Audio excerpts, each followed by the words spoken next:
waving the back of his left wrist under her barcode reader. "Who's it from?" "FedEx." The voice isn't Pam's. She dumps the box in his lap, then she's back over the low wall and onto her bicycle with her phone already chirping, disappearing in a cloud of spread spectrum emissions. Manfred turns the box over in his hands. It's a disposable supermarket phone, paid for in cash, cheap, untraceable, and efficient. It can even do conference calls, which makes it the tool of choice for spooks and grifters everywhere. The box rings.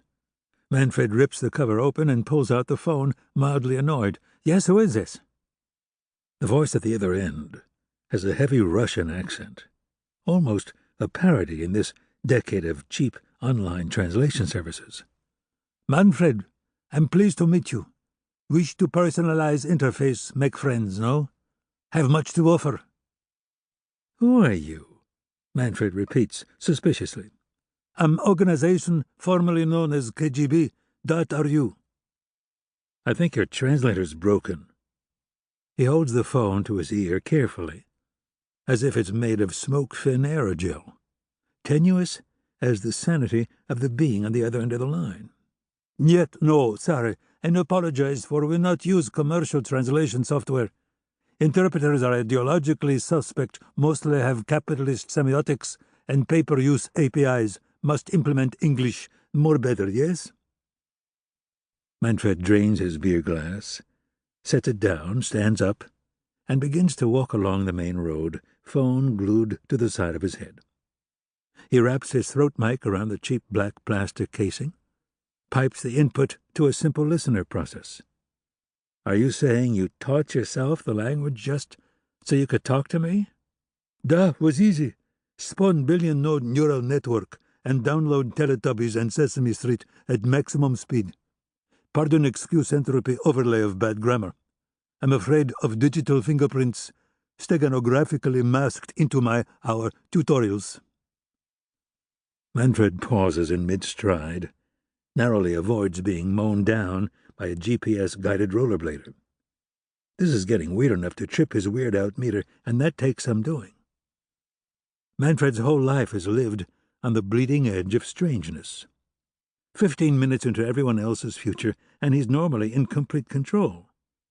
But at times like this, he gets a frisson of fear, a sense that he might just have missed the correct turn on reality's approach road.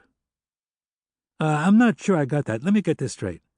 You claim to be some kind of AI working for KGB.ru, and you're afraid of a copyright infringement lawsuit over your translator semiotics? Have been badly burned by viral end-user license agreements. Have no desire to experiment with patent shell companies held by Chechen info-terrorists. You are human.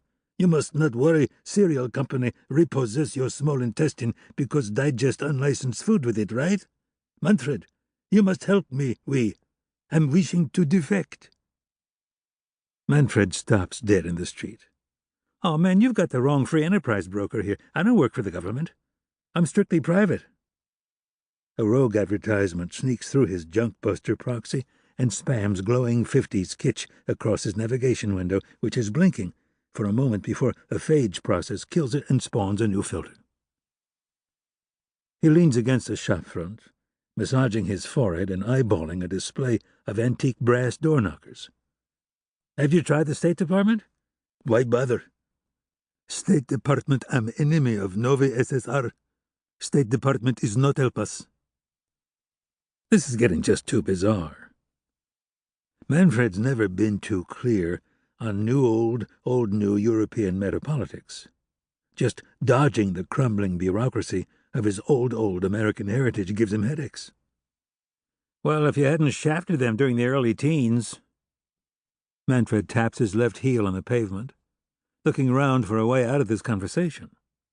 A camera winks at him from atop a streetlight. He waves, wondering idly if it's the KGB or the traffic police. He's waiting for directions to the party, which should arrive within the next half hour, and this Cold War retread Eliza bot is bumming him out. "Look, I don't deal with the G-men. I hate the military-industrial complex.